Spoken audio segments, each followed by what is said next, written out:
오늘은 피부, 네일, 메이크업 등 모든 미용 자격증의 공통 과목에 해당하는 화장품학에 대해서 학습해 보도록 하겠습니다.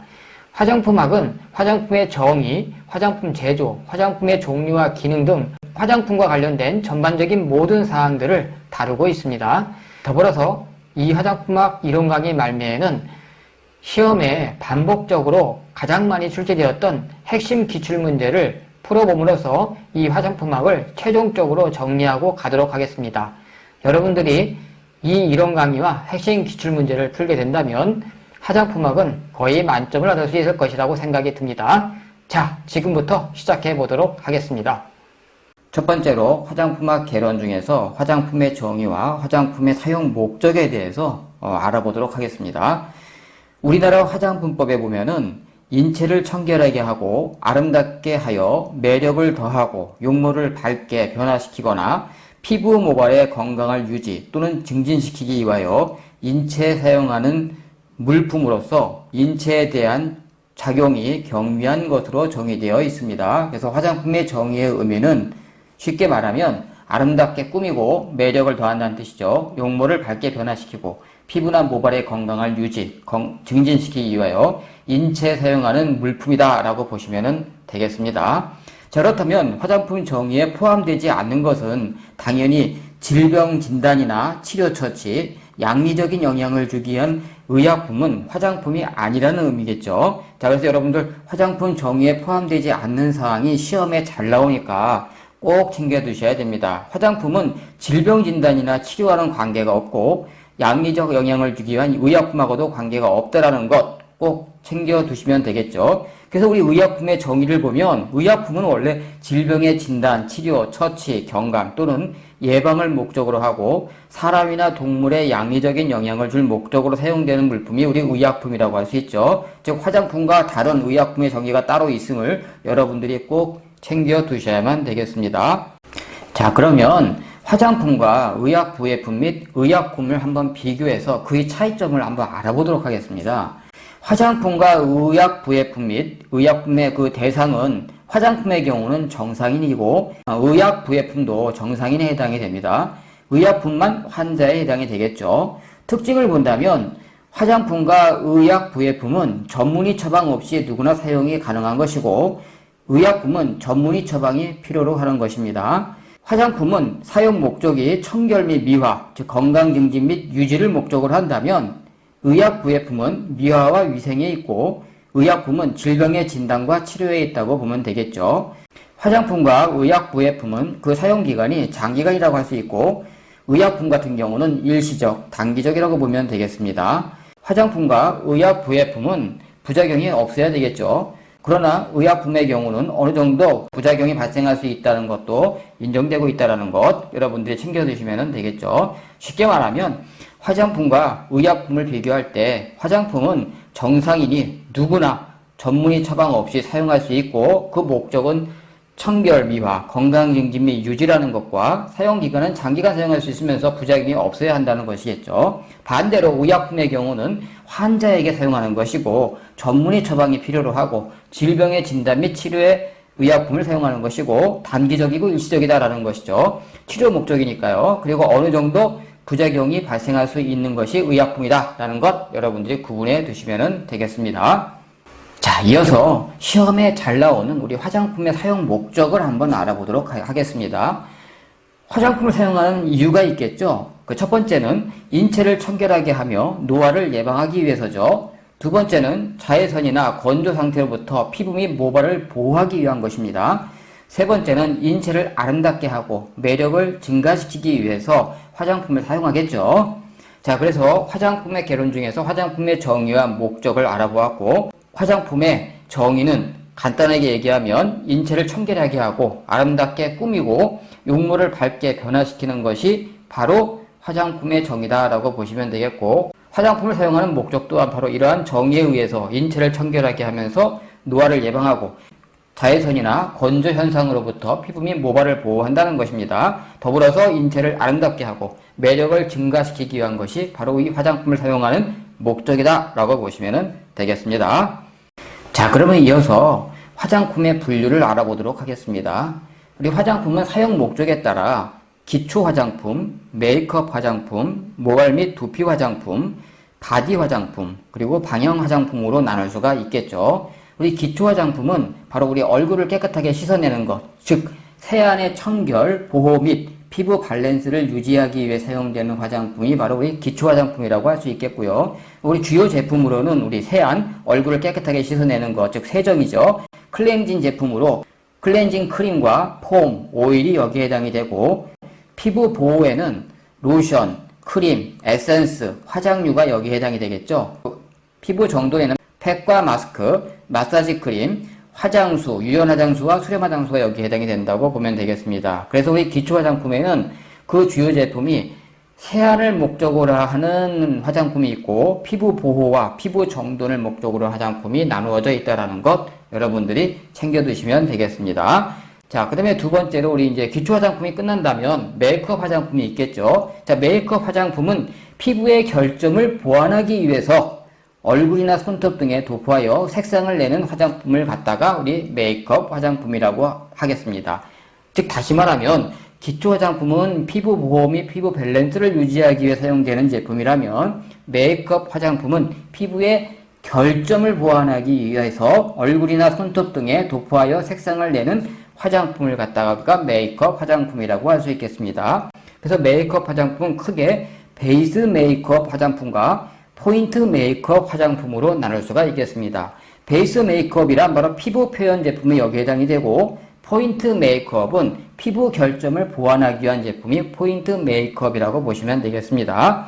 그래서 베이스 메이크업은 파운데이션이나 페이스 파우더, 메이크업 베이스가 여기에 해당이 되죠. 즉 보조 파운데이션이 여기에 해당이 된다고 보겠습니다. 포인트 메이크업은 피부 결점을 보완하기 위한 제품으로서 아이섀도우나 아이라이너, 마스카라, 네일 에나멜, 립스틱, 블러셔 등이 여기에 해당이 된다고 볼 수가 있겠죠. 아, 메이크업 화장품은 피부의 결점을 보완하기 위해서 얼굴이나 손톱에 도포하여 색상을 내는 화장품을 의미하는구나 라는 것과, 주요 제품으로는 베이스 메이크업, 즉 피부색 표현 제품에 해당하는 베이스 메이크업인 파운데이션이 대표적이라 할 수 있겠죠. 또 포인트 메이크업은 피부 결점을 보완하는 제품으로 우리 포인트 메이크업이 있다라는 것, 이 포인트 메이크업에는 아이섀도우, 아이라이너, 마스카라, 네일 에나멜, 립스틱, 블러셔가 여기에 해당이 된다라는 것 챙겨두시면 되겠습니다. 자, 그럼 이어서 모발 및 두피 화장품에 대해서 알아보도록 하겠습니다. 모발이란 우리 머리카락을 의미하는 것이죠. 자, 그러면 그 모발의 특징은 두피 및 모발 세정 및 보호를 위해 사용되는 화장품이 바로 여기에 해당이 된다 볼 수 있고요. 트리트먼트, 제모제, 염색, 탈색, 탈모 예방이 여기에 해당이 된다고 보겠습니다. 자, 우리 주요 제품으로는 우리 세발용인 샴푸, 린스가 있죠. 자, 이 세발이란 것은 두발 및 모발을 청결하기 위해서 씻는 것을 갖다가 우리가 세발용이라고 합니다. 그래서 두발 및 머리를 청결하기 위해서 씻는 제품으로 한다면 샴푸 및 린스가 해당이 되겠죠. 정발용은 두발을 원하는 스타일로 고정하거나 만들어주는 것을 의미합니다. 자, 그럼 거기에는 헤어 로션, 헤어 크림, 헤어 오일, 헤어 스프레이, 헤어 젤, 헤어 무스, 헤어 리퀴드가 여기에 해당이 되겠죠. 즉 정발은 두발을 원하는 스타일로 고정하거나 만들어주는 제품이 여기에 해당이 된다. 즉 헤어 스프레이나 헤어 오일이나 헤어 젤이나 이런 것들이 여기에 해당이 된다고 보면 되겠고요. 트리트먼트는 헤어팩, 헤어 트리트먼트, 헤어 코트, 헤어 블로우가 여기에 해당이 됩니다. 연모 탈색이 있죠. 자, 우리 연모라고 하는 것은 모발의 염색약으로 색을 변형시키는 것을 의미합니다. 거기에는 연모제와 블리치제가 여기에 해당이 되고요. 양모라고 하는 것은 털 빠짐을 방지하고 털의 성장을 돕는 것을 의미합니다. 즉 쉽게 말하면 탈모 예방이죠. 양모는. 그래서 헤어토닉하고 양모제가 여기에 해당이 된다라고 보시면 되겠습니다. 마지막으로 방향 화장품이 있는데, 방향 화장품은 우리 몸에 사용하는 향수를 의미하는 것이죠. 그래서 주요 제품으로 우리 퍼퓸, 오데코롱, 오데뜨일렛, 샤워코롱 등이 여기에 해당이 된다고 보면 되겠습니다. 자, 이렇게 해서 화장품의 사용 목적에 따른 분류를 알아보았습니다. 두 번째로 화장품의 제조에 대해서 알아볼 텐데, 먼저 화장품의 우리 원료와 기능 중에서 화장품의 원료에 대해서 먼저 알아보도록 하죠. 자, 화장품의 원료는 크게 세 가지로 나눌 수가 있습니다. 수성 원료냐, 유성 원료냐, 아니면 계면 활성제냐, 이렇게 세 가지로 크게 나눌 수가 있죠. 자, 그러면 먼저 수성 원료에 대해서 알아보도록 하겠습니다. 수성원료에는 정제수, 에탄올, 보습제, 고분자 화합물로 나눌 수가 있습니다. 정제수란 피부에 수분을 흡수시켜서 촉촉하게 하는 작용을 하는 화장수를 의미하는 것으로 크림과 로션의 기초 화장품에 사용되는 것이 정제수라고 할 수 있습니다. 세균에 오염된 물과 칼슘, 마그네슘 등의 금속이온이 함유된 물은 피부의 모공을 막거나 모발에 끈끈하게 부착될 수 있으므로 세균과 금속이온이 제거된 상태의 정제수를 사용하게 됩니다. 물에 포함된 불순물은 우리 피부 트러블의 원인이 되기도 합니다. 두 번째로 우리 수성원료 중에 에탄올이 있는데 이 에탄올은 휘발성이 있어서 피부에 시원한 청량감과 가벼운 수렴 효과를 주기 때문에 물 다음으로 많이 사용되는 것이 바로 에탄올이라 할 수 있습니다. 배합량이 높아지면 살균 소독 작용을 하게 됩니다. 화장품에 사용되는 에탄올은 술을 만드는 데 사용할 수 없도록 만든 특수한 변성제를 첨가한 변성 에탄올이라는 것을 알고 계셔야 되겠습니다. 세 번째로 보습제가 있습니다. 피부의 건조를 막아 피부를 매끄럽고 촉촉하게 하며 화장품 중에 흡수성이 높은 물질로 천연 보습인자인 아미노산, 젖산, 요소, 지방산 등이 있고 고분자 보습제인 가수분해 콜라겐과 하이루론산염 등이 있으며 폴리오린, 글리세린, 프로필렌 글리콜, 부틸렌 글리콜 등이 여기에 해당이 됩니다. 자, 마지막으로 우리 수성원료 중에 고분자 화합물이 있는데 고분자 화합물은 화장품의 원료로서 사용 용도에 따라 구별되는데 점도 증가제나 수지 분말로서 이용되고 또한 보습제 및 계면 활성제로서 일부 사용되기도 합니다. 자, 그러면 수성원료에는 크게 세 가지가 있는데 정제수, 에탄올, 보습제, 고분자 화합물이 있다라는 것 챙겨두시고 수성원료에 해당하는 정제수와 에탄올과 보습제, 고분자 화합물의 특징을 한번 정리를 해두시면 되겠죠. 자, 그러면 이어서 유성원료에 대해서 알아보도록 하겠습니다. 자, 유성원료 중에서 유성원료에는 오일류, 왁스류, 합성원료, 고급지방산, 고급알코올, 에스테르, 실리콘, 미백제, 항주름제, 기타 사항으로 색소라든지 방부제, 비타민 등이 약에 다 해당이 되는데 일단 먼저 유성원료 중에서 오일류를 먼저 알아보도록 하겠습니다. 오일류에는 올리브유, 피마자유, 동백유 등으로 나눌 수가 있습니다. 올리브유는 올리브 열매에서 추출되고 사용 감촉이 좋으며 수분 증가를 억제합니다. 피마자유는 피마자의 종자에서 추출되고 립스틱 포마드 등에 사용되며 분산 용해제로서 사용되기도 합니다. 동백유는 동백나무 종자에서 추출되고 피부 친화성 제품이나 부드러운 유연제로 사용되고 두발용 기름으로도 사용되는 것이 바로 동백유라고 보시면 되겠습니다. 이어서 유성원료 중에 왁스류를 보도록 하죠. 왁스류에는 카르나우바 왁스가 있고 칸데릴라 왁스가 있으며 밀랍, 나롤린이 여기에 해당이 됩니다. 카르나우바 왁스는 카르나우바 야자잎에서 추출되고 광택이 우수하고 립스틱 등 스틱용 광택 부여 및 탈모 왁스 등에도 사용되는 것이 카르나바오 왁스라고 할 수 있고요. 칸데릴라 왁스는 칸데릴라 식물에서 추출되며 주로 립스틱에 사용됩니다. 밀랍의 경우는 벌집에서 추출한 것으로 감촉이 부드럽고 크림, 로션, 립스틱, 볼 연지 등에 사용되지만 피부에 알레르기를 유발할 수도 있습니다. 나눌리는 양의 털에서 추출되며 친화성, 침투성, 접촉성이 좋기 때문에 립스틱 등에 사용된다고 볼 수 있겠습니다. 이어서 합성 원료에 대해서 알아보도록 하겠습니다. 합성 원료에는 유동 파라핀, 스쿠알렌, 바세린 이렇게 세 가지가 있습니다. 유동 파라핀은 석유 자원으로부터 채취한 유동 파라핀은 무색, 무치로서 불활성이면서 변질이 적고 수분 증발을 억제하는 효과가 있어서 기초 화장품이나 크림 등에 사용됩니다.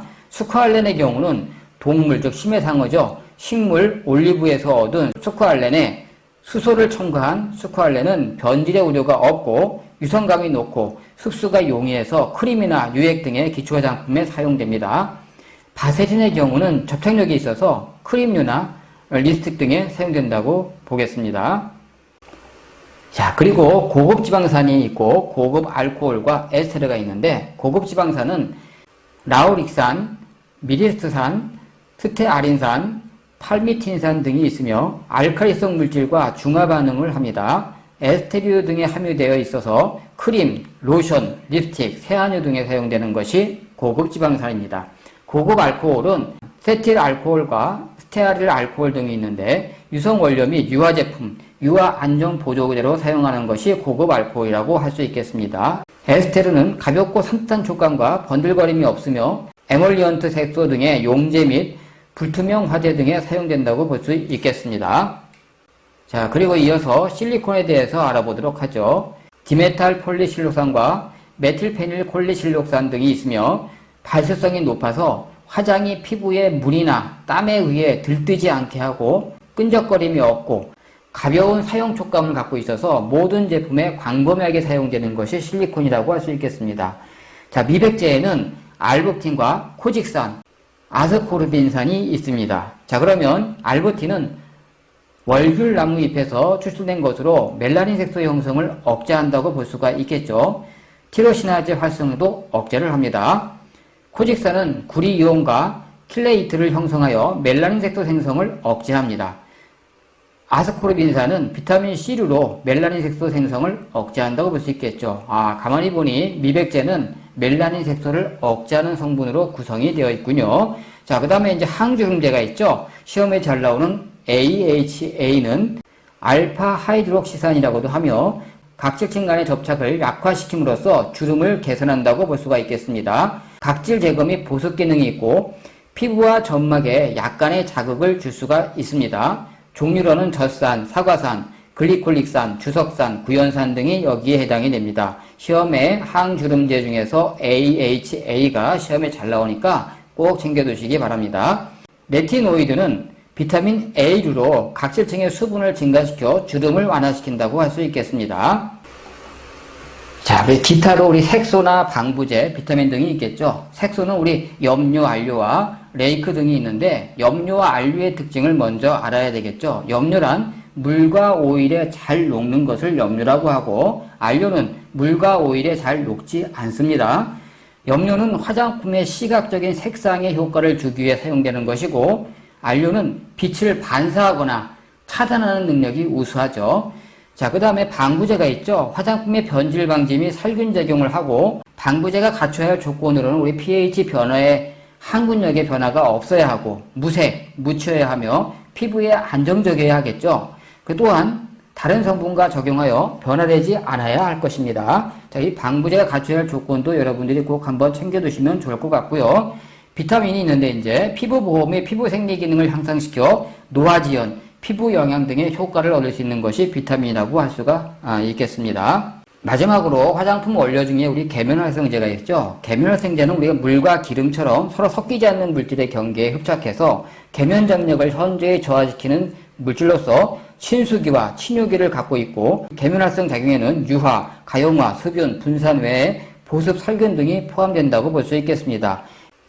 해당 종류로는 친수성기에 해당하는 양이온 계면활성제, 음이온 계면활성제, 비이온성 계면활성제, 양쪽성 계면활성제가 있고 친유성기가 여기에 있다고 볼 수 있겠습니다. 자, 그러면 우리 친수성기란 건 물과 친화성이 강한 둥근 머리 모양을 갖고 있는 것을 우리가 친수성기라고 하고 친유성기는 기름과 친화성이 강한 막대꼬리 모양을 갖다가 친유성기라고 합니다. 그래서 친수성기는 물과 친화성이 있는 것, 친유성기는 기름과 친화성이 있는 것 이렇게 구분하시면 되고 자, 그러면 친수성기 중에서 물과 친화성이 있는 양이온 계면활성제, 음이온 계면활성제, 비이온성 계면활성제, 양쪽성 계면활성제에 대해서 좀 더 자세히 알아보죠. 먼저 양이온 계면활성제는 살균 및 소독작용이 우수하고 정전기 발생을 억제합니다. 용도로는 우리 헤어 트리트먼트, 헤어 린스 등이 여기에 해당이 되고요. 음이온 계면활성제로는 세정작용 및 기포 형성 작용이 우수하다고 할 수 있겠죠. 샴푸나 비누, 클렌징 폼 등이 여기에 해당이 되죠. 즉 거품 나는 것.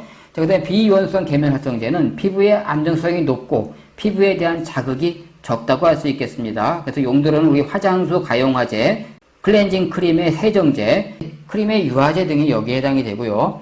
양쪽성 계면활성제는 세정작용이 우수하고 피부 자극이 적으며 친수기의 양이온과 음이온을 동시에 갖게 됩니다. 용도로는 베이비 샴푸, 저자극 샴푸가 여기에 해당이 된다고 볼 수가 있겠습니다. 피부 자극이 큰 순부터 작은 순으로 나열해 본다면 가장 피부 자극이 큰 것은 양이온 계면활성제고 그 다음이 음이온 계면활성제, 그 다음에 양쪽성 계면활성제. 피부 자극이 가장 작은 것이 바로 비이온성 계면활성제라고 할 수 있겠죠. 자, 그러면 액티브 러닝 체크를 통해서 다시 한번 시험에 나올 부분을 정리를 하고 가도록 하죠.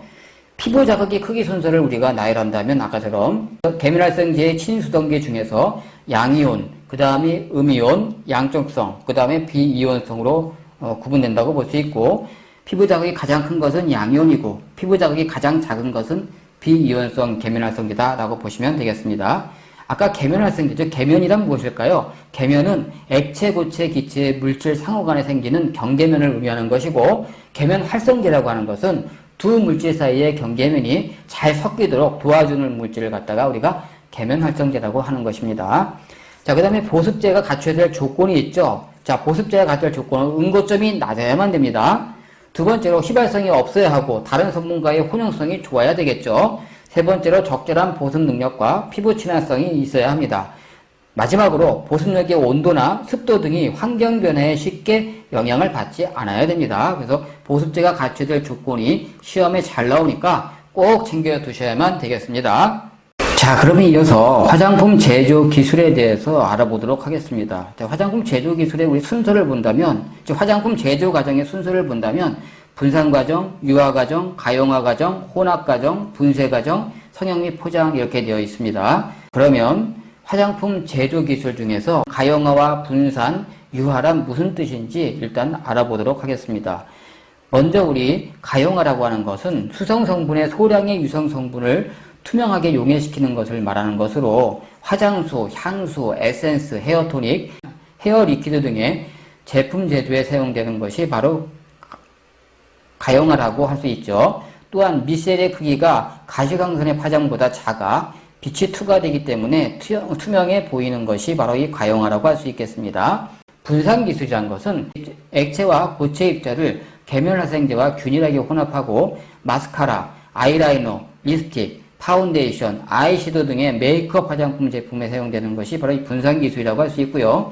유화 기술이란 건 에멀전이라고 하는데 수성 성분과 다량의 유성 성분을 일정 기간 동안에 안정된 상태로 균일하게 혼합하여 크림, 로션, 메이크업 화장품 제조에 사용되고, 물의 오일 성분이 계면활성제에 의해 우윳빛으로 섞여 있는 상태의 제품을 갖다가 우리가 유화라고 합니다. 그래서 시험에 나오는 건 바로 유화 기술에 대한 부분이 시험에 많이 나오게 됩니다. 그럼 다시 한번 설명을 하면 유화는 다른 말로 에멀전이라고 하죠.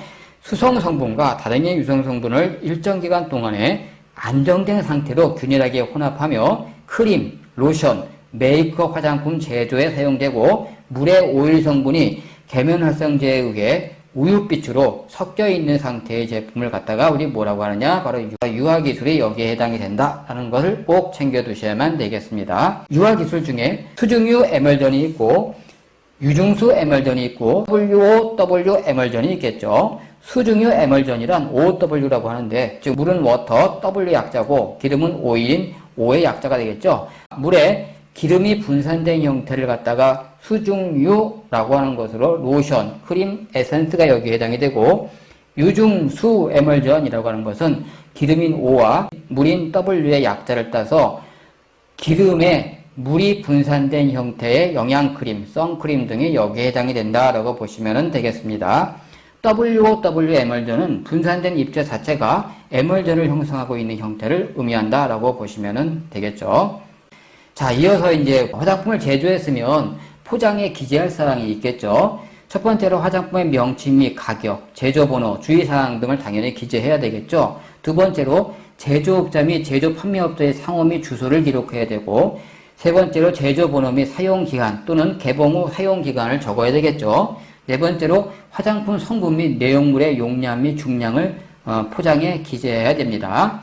화장품 사용 시 유의사항이 있는데, 첫 번째로 상처가 있는 부위나 습진 및 피부염 등의 이상이 있는 부위는 사용하지 말아야 되겠죠. 두 번째로 사용 중 또는 적용 부위가 직사광선에 의해서 붉은 반점, 가려움증, 부어오름 등의 이상이 있는 경우는 사용하지 말아야만 됩니다. 세 번째로 우리 보관 및 취급 시 사용 후 막에는 반드시 닫아두고 유아나 소아의 손에 닿지 않는 곳에 두며 고온 및 저온의 장소와 직사광선이 닿는 곳에는 보관하지 말아야 되겠죠. 자, 그래서 화장품 제조 후 포장에 기재할 사항과 화장품 사용 시 유의사항에 대해서 다시 한번 여러분들도 정리해 두고 가시면 좋겠습니다.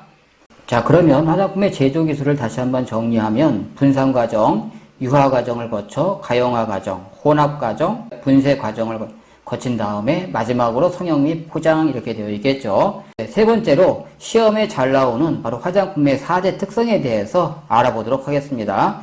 첫 번째는 안정성이 있어야 되고, 두 번째는 방부성, 세 번째는 사용성, 네 번째는 유효성이 있어야 됩니다. 자, 이 안전성이라고 하는 것은 피부에 대한 알러지, 이물질, 파손 등이 없어야 된다는 뜻입니다. 즉 안전해야 된다는 뜻이겠죠. 그 다음에 방부성이라고 하는 것은 보관에 따른 변색이나 변질, 미생물 오염으로부터 보호되어야 된다는 뜻입니다. 즉 보호성이라고 할 수 있겠죠. 사용성이라고 하는 것은 크기나 중량 및 휴대하기 편리해야 하고 피부 친화성 등의 사용감이 좋아야만 됩니다. 사용성이란 즉 크기나 중량 및 휴대하기 편리해야 하고 피부 친화성 등 사용감이 좋아야만 하겠죠. 그리고 마지막으로 유효성이 있는데, 유효성이란 자외선 차단이나 미백, 세정, 색채 효과 및 보습 효과가 있어야 되는 것이 바로 유효성을 의미하는 것입니다. 그래서 화장품의 4대 특성이 시험에 잘 나오니까 여러분들이 꼭 챙겨 두셔야만 되겠습니다. 세 번째로 화장품의 종류와 기능에 대해서 알아보도록 하겠습니다. 화장품의 종류를 크게 6가지로 나눈다면, 첫 번째로 기초 화장품, 두 번째로 메이크업 화장품, 세 번째로 바디 관리 화장품, 네 번째로 우리 방향 화장품, 향수죠. 그리고 다섯 번째로 에센셜 아로마 오일 및 캐리어 오일이 여기에 해당이 되고, 마지막으로 기능성 화장품으로 나눌 수가 있겠습니다. 자, 먼저 첫 번째로 기초 화장품에 대해서 알아보도록 하겠습니다. 기초 화장품은 피부 본래의 기능을 정상으로 환원시키기 위해서 청결 및 각질층의 보습을 해주고, 일상생활로 생기는 분비물이나 메이크업 등에 생기는 분비물 등을 적절한 세안을 통해서 문제를 해결할 수 있도록 해주는 화장품이 바로 기초 화장품이라 할 수 있겠죠. 그래서 기초 화장품에는 우리 크게 세안용 화장품과 피부 정돈 화장품, 피부 보호 화장품으로 나뉜다 이렇게 얘기를 했었습니다. 세안이란 얼굴을 청결하게 해주는 것이죠. 그 세안에는 클렌징 폼, 클렌징 크림, 클렌징 로션, 클렌징 워터, 클렌징 젤, 페이셜 스크럽 등이 여기에 해당이 되고, 피부 정돈용 화장품에는 마사지 크림이나 화장수, 팩 등이 여기에 해당이 될 수 있겠죠. 피부 보호 화장품으로는 크림, 로션, 에센스, 화장유 등이 여기에 해당이 된다 볼 수 있겠습니다. 그래서 기초 화장품은 크게 기능면으로 봤을 때 세안용 화장품과 피부 정돈 화장품, 피부 보호 화장품 이렇게 나눌 수가 있다라는 것, 여러분들 그 종류도 챙겨 두셔야만 되겠습니다. 자, 그럼 기초 화장의 목적은 뭘까요? 바로 피부에 영양을 공급하고 피부를 청결하게 해주면서 피부의 신진대사를 촉진시키고 피부의 유수분 밸런스를 유지시켜주는 것이 기초 화장품의 목적이라 할 수 있겠죠. 그래서 기초 화장품의 목적도 시험에 잘 나오니까 여러분들 꼭 챙겨 두셔야만 되겠습니다. 기초 화장품의 기능 중에서 세안용 화장품이 있고, 그 다음에 피부 정돈과 피부 보호 화장품이 나눠졌었죠.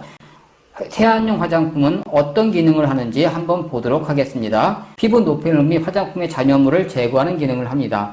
자, 그 종류로는 계면 활성 제형이 있고 용제형으로 나눌 수 있습니다. 계면 활성 제형은 씻어내는 타입이고 용제형은 닦아내는 타입이라고 할 수 있겠죠. 계면 활성 제형인 씻어내는 타입에는 클렌징 폼과 스크럽이 있습니다. 클렌징 폼에는 피부에 자극이 적어 민감하고 약한 피부에 좋고, 비누의 세정력과 함께 클렌징 크림의 피부 보호 기능이 있는 것이 클렌징 폼이라고 할 수 있고, 스크럽은 깊숙이 있는 노폐물과 죽은 각질을 제거할 수 있고, 클렌징 폼에 스크럽에 함유된 것으로 미세한 알갱이가 들어있어서 각질 제거에 효과적이라고 할 수가 있겠습니다. 용제형, 즉 닦아내는 타입의 세안용 화장품은 클렌징 크림, 클렌징 로션, 클렌징 워터, 클렌징 젤, 클렌징 오일이 있겠죠. 클렌징 크림은 피지가 많거나 짙은 메이크업을 했을 때 사용하고, 강물성 오일이 40에서 50% 정도 함유되어 있고, 기름때를 닦아내는데 효과적이지만 손에 물기가 있으면 효과가 떨어지기 때문에 직접 발라서 사용합니다. 클렌징 로션은 식물성 오일이 함유되어 이중 세안이 불필요하고 비교적 옅은 화장을 지울 때 사용합니다. 수분이 많이 함유되어 있어서 피부에 부담이 없다고 할 수 있습니다. 클렌징 워터는 가벼운 화장을 지우거나 화장 전에 피부를 청결하게 하기 위해서 사용합니다. 이 세정 효과를 증가시키기 위한 화장수 타입이라고 할 수 있겠습니다. 클렌징 젤은 유성 타입은 유성 성분이 함유량이 높아 짙은 화장을 깨끗하게 지울 때 사용하고, 수성 타입의 경우는 유성 타입에 비해 세정력이 떨어지지만 사용 후 피부가 촉촉하며 옅은 화장을 지울 때 적합한 것이 바로 우리 유성 타입이라고 할 수 있겠습니다. 클렌징 오일은 짙은 화장을 지울 때 적합하고 비누 없이 물에 쉽게 유화된다는 것이 큰 장점으로 작용됩니다. 자, 그러면 이어서 액티브 러닝 체크를 통해서 세안용 화장품의 구비 조건을 한번 보도록 하겠습니다. 세안용 화장품은 일단 첫 번째로 안전성이 있어야 되겠죠. 변색이나 변치 및 미생물의 오염이 없어야만 합니다. 두 번째로 자극성을 줄 수 있는데, 피부를 자극하지 말아야 하고 쾌적한 방향이 있어야 됩니다. 세 번째로 기포성인데 거품이 잘 나야 하며 세정력이 있어야만 합니다. 네 번째로 용해성을 줄 수 있는데 냉수나 온수에 잘 풀려야 되겠죠. 자, 이 액티브 러닝 체크의 세안용 화장품의 구비 조건을 여러분들이 꼭 챙겨 두셔야만 되겠습니다. 자, 우리 첫 번째 기초 화장품 중에서 세안용 화장품에 대해서 알아보았고, 자, 두 번째로 이 피부 정돈용 화장품에 대해서 알아보도록 하죠. 피부 정돈용 화장품에는 일단 화장수가 여기에 해당이 되는데, 유연 화장수와 수렴 화장수, 그 다음에 세정 화장수로 나눌 수가 있습니다. 화장수라고 하는 것은 일반적으로 투명이나 반투명의 점도가 낮은 액체 화장품을 의미하는 것으로 피부를 청결하게 하고 피부에 수분을 공급하고 피부의 pH를 조절해서 피부 정돈 효과를 부여하는 것이 화장수라고 할 수 있습니다. 화장수를 구성하는 우리 기본 성분으로는 우리의 정제수라든지 에탄올, 보습제 등으로 구분할 수가 있는데, 여기에서는 우리 향료, 색소, 생리활성물질, 방부제, 계면활성제, pH 조절제 등을 첨가하게 됩니다. 화장수는 피부 각질층에 수분을 공급하고 유연하게 하는 윤화장수와 수렴작용과 피부 분비 억제작용을 하는 수렴화장수, 세정작용을 하는 세정화장수로 이렇게 나눠지는 것이죠. 윤화장수에는 유연제가 함유되어 피부를 촉촉하고 부드럽게 해주면서 피부 탄력 및 세균 침투를 예방하고 스킨, 로션, 스킨 소프너 등으로 불리우는 것이 유연화장수라고 할 수 있고요. 수렴화장수라고 하는 것은 피부 분비 억제작용을 하는 것이 수렴화장수라고 했죠. 알코올 함량이 높아 청량감과 소독작용을 하며 지성피부 또는 여름철 화장수로 많이 쓰이는 것이 바로 수렴 화장수다라는 거 챙겨두시고, 수분 공급 및 피부 보호를 하며 스킨 토너, 아스트린젠트 또는 토닝 로션 등으로 불리우는 것이 수렴 화장수라는 것입니다. 세정 화장수는 현재 우리 일반적으로 사용하는 세안용 화장품의 경우 세정작용이 뛰어나지만 과도한 탈지력 때문에 피지막이 손상되거나 피지가 과도하게 제거되는 단점이 있었죠. 따라서 아주 옅은 화장이나 가벼운 오염은 세정용 화장수를 사용함으로써 세정 효과와 함께 보습 및 진정 효과를 얻을 수가 있습니다. 세정 화장수에는 가용화제 이외에 세정제가 소량으로 혼합되고 보습제가 다른 화장수보다 많이 함유되어 있습니다. 세정력은 일반적인 세안용 화장품보다 떨어지지만 지성피부나 번들거리는 여름에 사용 가능한 화장수라고 할 수 있으며 지속적으로 사용 시 피부에 영향을 미칠 수 있기 때문에 주의해야 합니다. 액티브 러닝 체크를 통해서 화장수의 우리 주요 기능을 다시 한번 정리한다면, 첫 번째로 피부 각질의 수분 공급 및 피부에 청량감을 부여하는 역할을 하고, 피부의 진정 및 쿨링 기능이 있으며 피부에 남은 잔여물을 제거하는 기능이 있습니다. 또한 피부의 pH 밸런스를 조절하는 기능을 가지고 있는 것이 화장수의 주요 기능이라는 것 꼭 챙겨두시기 바랍니다. 자, 마지막으로 우리 기초 화장품 중에서 피부 보호용 화장품의 종류를 든다면 첫 번째로 로션을 줄 수가 있겠죠. 이 로션은 화장수의 크림의 중간 성질로 유분량이 적고 유동성이 있으며 지성피부, 피부 향상성 유지, 여름철 정상 피부에 사용하는 것이 로션이라 할 수 있습니다. 또한 피부에 수분과 영양 공급을 하고 구성비는 60에서 80%의 수분과 30% 이하의 유분으로 구성되어 있다는 것도 챙겨두시면 되겠죠. 두 번째로 크림을 줄 수 있는데, 크림에는 피부에 촉촉함을 주기 위해 유분과 보습제가 다량 함유되어 있으면서 피부 보습 및 피부 보호, 피부 생리 기능에 도움을 주는 역할을 하는 것이 크림이라고 할 수 있습니다. 크림의 종류에는 데이크림, 나이트크림, 선스크린 등이 여기에 해당이 되죠. 데이크림이란 낮에 바르는 크림을 말하고 햇볕이나 건조한 공기, 공해 등으로부터 피부를 보호해주는 것이죠. 나이트크림이란 밤에 바르는 크림을 말하는 것이죠. 대체로 유분이 많이 함유되어 있어서 피부 재생 및 영양 보습 효과가 있습니다. 선스크린이란 자외선을 차단해주는 효과를 가지고 있는 크림을 의미합니다. 세 번째로 우리 에센스를 들 수가 있죠. 에센스는 유럽에서 우리 세럼이라고도 부릅니다. 미용액, 컨센트레이트라고도 하죠. 에센스는 피부 보습 및 노화 억제 효과가 있는 주요 미용 성분을 고농축으로 함유하고 있어서 보습 효과가 우수하고 피부에 영향을 공급하게 됩니다. 기초 화장품 중에서 피부 정돈에 해당하는 우리 팩과 마스크가 있는데 팩에 대해서 먼저 알아보도록 하겠습니다. 팩은 도포 후에 차단막을 형성하지 않고 외부의 공기와 통하여 굳지 않으며 표피의 과잉 피지 및 오염 물질을 제거해서 피부를 청결하게 하고 영양 및 보습, 유효 성분이 피부 속 깊숙이 침투하여 피부의 생리 기능을 향상시키는 것을 목적으로 합니다. 그래서 시험에 팩의 목적이 시험에 잘 나오죠. 우리 팩의 효과를 본다면 혈액의 림프 순환, 피부 청정 및 수렴작용, 신진대사 촉진, 보습 및 재생, 미백, 진정, 염증 완화가 여기에 해당이 됩니다. 팩의 효과도 시험에 잘 나옵니다. 자, 그러면 팩을 했다면 팩을 제거하는 방법도 알아야 되겠죠. 팩을 제거하는 방법을 우리가 분류할 수 있는데 필 오브 타입, 워시 오브 타입, 티슈 오브 타입, 시트 타입, 패치 타입으로 나눌 수가 있습니다. 우리 펄 오브 타입이라고 하는 것은 마른 후 떼어내는 유형을 말하는 것으로 젤이나 액체 형태로 되어 있습니다. 바른 후 마르면서 엷은 막을 형성하고 피부에 긴장감을 주며 각질 및 피지, 노폐물을 제거에 효과적이라고 할 수 있겠죠. 아래에서 위로 떼어냅니다. 이를 갖다가 필 오프 타입, 워시 오프 타입이란 물로 씻어내는 타입을 말합니다. 대부분의 팩제가 여기에 속한다고 할 수 있겠죠. 크림, 젤, 클레이, 분말 등이 다양한 형태로 구성되어 있고 바른 후 일정 시간에 경과한 후에 물로 제거해주면 되겠습니다. 티슈 오프 타입이란 티슈로 닦아내는 것을 의미합니다. 그래서 티슈로 닦아내는 유형으로서 흡수가 잘 되는 크림이나 젤 형태를 말하고 팩젤을 티슈로 가볍게 닦아내면 됩니다. 시트 타입이란 시트를 얼굴에 올려놓았다가 제거하는 형태를 의미하는 것이죠. 패치 타입은 패치를 부분적으로 붙인 후에 떼어내는 형태를 갖다가 우리가 패치 타입이라고 합니다. 팩을 제거하는 방법에는 필 오프 타입, 워시 오프 타입, 티슈 오프 타입, 시트 타입, 패치 타입이 있다는 것을 여러분들이 챙겨두시고 그 특징을 여러분들이 알고 계시면 좋겠습니다. 마지막으로 액티브 러닝 체크를 통해서 우리 팩과 마스크에 대해서 먼저 알아보죠. 얼굴에 팩을 바른 후 건조하게 되면 우리 각종 오염물이나 죽은 각질을 제거하는 필 오프 타입과 젤 형태로 얼굴에 바른 후 20에서 30분 뒤 미지근한 물로 씻거나 해면으로 제거하는 워시 오프 타입, 얼굴에 바른 뒤 10에서 15분 후 티슈로 닦아내는 티슈 오프 타입, 일정 시간 붙였다가 떼어내어 사용하는 콜라겐, 벨벳 마스크 등 시트 타입, 분말을 물에 개어 사용하는 석고팩과 효소팩을 활용하는 분말 타입이 있습니다.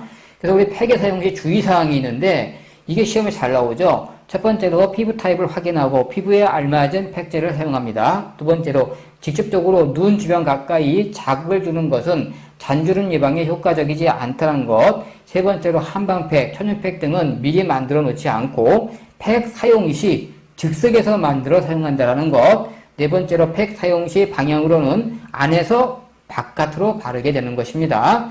팩 바르기 전에는 스팀 타월을 이용해서 우리 모공을 열어주는 것이 좋죠. 팩 제거 후에는 냉타월을 이용해서 모공을 조여주고 일시적으로 올라간 피부의 온도를 낮춰서 맞춰주는 것이 좋겠습니다. 마지막으로 기초 화장품 중에서 우리 마스크의 종류별 특징을 한번 정리하고 가도록 하겠습니다. 마스크의 종류에는 우리 석고 모델링 마스크가 있고 고무 모델링 마스크, 벨벳 마스크, 왁스 마스크가 있습니다. 석고 모델링 마스크는 피부가 완전히 밀폐되고 피부 개선, 혈액순환 촉진, 화농성 여드름 피부, 모세혈관 확장증, 필링 직후나 사우나 직후의 사용을 피해야 됩니다. 고무 모델링 마스크는 피부에 영양성분의 침투가 용이하고 혈액순환 촉진, 보습 효과, 피지 및 노폐물이 보다 용이하게 배출됩니다. 벨벳 마스크는 천연 콜라겐을 냉동 건조시킨 것이기 때문에 수용성 콜라겐의 침투가 어려우므로 유분을 잘 닦아내고 실시해야 되고 시트지를 반으로 접어 코와 입 부위를 절개하고 이마의 끝부분을 맞춰 자른 후 적당량의 증류수나 화장수를 시트지에 적신 뒤 얼굴에 덮어 기포가 생기지 않게 밀착시키는데, 만약 기포가 발생하였을 경우는 마스크 성분이 피부에 침투하지 못하게 되는 단점이 있다는 것 알고 계셔야 되겠죠. 왁스 마스크는 피부 영양 성분이 침투가 용이하고 혈액순환 촉진, 보습 효과, 탄력성 부여, 피지 및 노폐물을 보다 용이하게 배출시키는 효과를 가지고 있는 것이 왁스 마스크라고 할 수 있습니다. 시험에 벨벳 마스크에서 기포가 발생했을 경우에는 마스크 성분이 피부에 침투하지 못한다는 단점이 있다는 것 꼭 챙겨두시면 되겠습니다. 이어서 두 번째로 메이크업 화장품에 대해서 알아보도록 하겠습니다. 자, 우리 일본의 기초 화장품의 경우는 세안을 통해 피부를 청결하게 하고 피부를 보호하는 것이 주 목적으로 하는 화장품이라고 한다면, 메이크업 화장품은 용모를 아름답게 변화시키고 피부를 아름답게 보이도록 사용하는 화장품인 색조 화장품이라고 보시면 되겠습니다.